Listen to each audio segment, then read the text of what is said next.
সাল্লু আলাল হাবিব সাল্লাল্লাহু আলা মুহাম্মদ সাল্লাল্লাহু আলাইহি ওয়াসাল্লাম। প্রিয় মাদানী চ্যানেলের দর্শকবৃন্দ, আজকে আমরা শ্রবণ করব দুরুদে পাক এর ফজিলত। দুরূদ শরীফ পাঠ করার অসংখ্য ফজিলত ও বরকাত রয়েছে। আসুন আমরা শ্রবণ করি।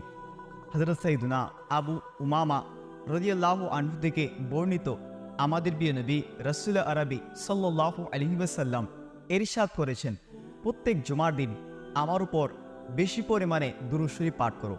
নিঃসন্দেহে প্রতি জুমার দিন আমার উম্মতের দুরূদ আমার নিকট পেশ করা হয়। কিয়ামতের দিন মানুষের মধ্যে আমার নিকটতম ব্যক্তি সেই হবে যে দুনিয়াতে আমার উপর বেশি পরিমাণে দুরূদ শরীফ পাঠ করে থাকে। সুবহানাল্লাহ।